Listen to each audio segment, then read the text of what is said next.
Dan sudah bersedia untuk mengulas lebih lanjut tentang cabaran dan usaha merapatkan jurang pendapatan penduduk luar bandar adalah Profesor Madar Dr. Zumilah Zainaluddin, penyelidik kemiskinan Persatuan Ekonomi Pengguna dan Keluarga Malaysia.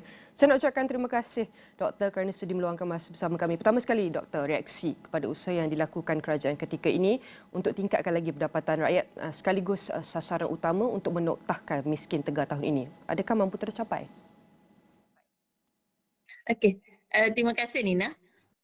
um, pertama sekali saya nak ucapkan syabaslah. Ini usaha yang kata orang tu tiada kena lelah untuk kita berusaha untuk menoktahkan miskin tegar. Bila kita bercakap soal miskin tegar ini, miskin tegar itu maksudnya food security, keterjaminan makanan ya. Maksudnya kita memastikan bahawa semua keluarga itu tidak menghadapi masalah dalam soal keterjaminan makanan. Sama ada ia menjadi satu realiti atau tidak pada tahun ini, pada saya tak penting. Yang penting adalah kita terus berusaha kerana kemiskinan itu sifatnya dinamik. Kalau pada hari ini kita menjangkakan 18,000 orang lagi, dia mungkin boleh naik dan juga mungkin boleh turun pada akhir tahun ini. Jadi apa yang kita perlu sentiasa lakukan adalah kelestarian usaha. Kita jangan berputus asa dan kita percaya bahawa segalanya mungkin tercapailah insya-Allah dalam tahun 2023 ini Nina. Mengikut konteks ekonomi semasa, apakah antara dasar dan inisiatif terbaik untuk kita rapatkan lagi jurang pendapatan terutama di luar bandar, Doktor?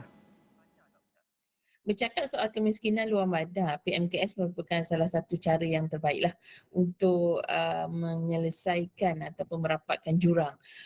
Bagaimanapun bila kita cakap PMKS ini ataupun perusahaan mikro kecil dan sederhana, kita nak syabas dululah kepada kerajaan semasa kerana telah mempersadakan perkataan mikro tu supaya ianya jelas dari segi konsepnya ianya jelas. Bila konsepnya jelas, kita mudah untuk membangunkan polisi dan program.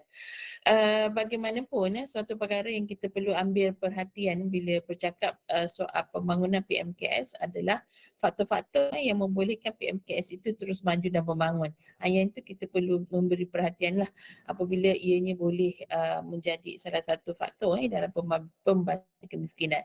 Soal pembangunan PMKS atau keusahawanan ini bukanlah secara direct, maksudnya kita kata kita bangunkan PMKS dalam kalangan orang yang miskin supaya mereka tidak miskin. Bukan begitu. Ia sebenarnya satu konsep yang lebih kepada indirect.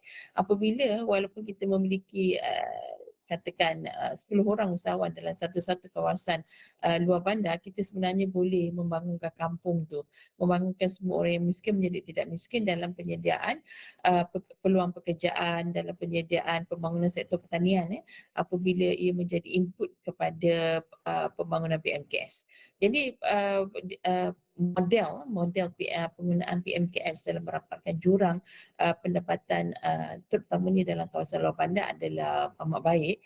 Cuma kita perlu memberi perhatian serius kepada pendetailan ke perincian apakah faktor-faktor yang perlu kita beri penekanan, apakah faktor-faktor yang perlu dijadikan sebagai program kerajaan dalam menyokong pembangunan PMKS itu supaya berterusan dan juga menepati objektif atau matlamat kerajaan untuk pembasmian kemiskinan tegar dan juga merapatkan jurang pendapatan.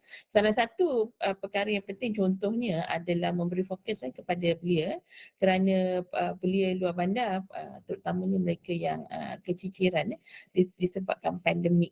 So kita dengan usia yang muda disebabkan keciciran ini sekiranya pihak kerajaan memiliki data dan mereka belia adalah golongan rentan.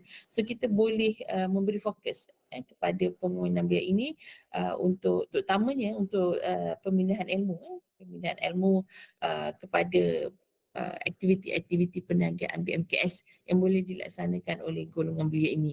Apabila perkara ini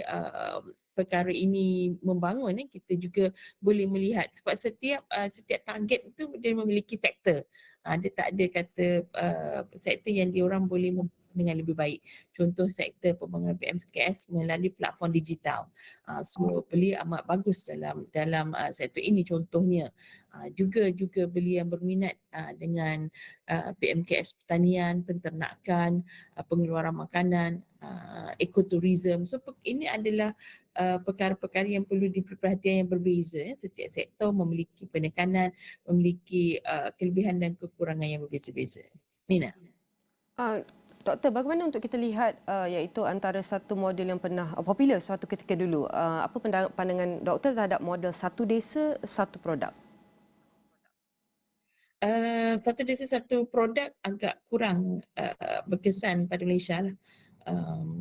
Disebabkan Malaysia kecil dan kita tidak memiliki signature produk yang saya fikir outstanding lah. Ini merupakan salah satu daripada perkara yang pernah saya lihat dan kaji.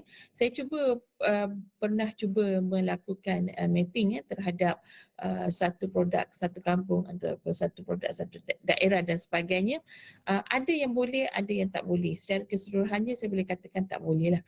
Itu yang pertama. Tapi kita perlu melihat perniagaan tu sebenarnya tiga kategori utama. Kalau kita masukkan juga pertanian itu sebagai perniagaan, maka ia 4 kategori utama lah. Kategori utama yang saya maksudkan dekat sini bila cakap satu produk satu daerah ni, ini adalah kategori production atau pengeluaran. Pengeluaran dia memiliki perkara-perkara yang perlu di-highlight ataupun diberi perhatian yang berbeza dengan sektor lain, iaitu sektor kita panggil trading atau peruncitan yang biasanya berlaku di platform digital, iaitu mereka beli dan jual. Ini merupakan satu kaedah yang amat cepat dalam mempersadakan ataupun melahirkan usahawan-usahawan PMKS. Dan yang ketiga adalah services, iaitu peringkat perkhidmatan, terutamanya bila bercakap soal luar bandar Malaysia.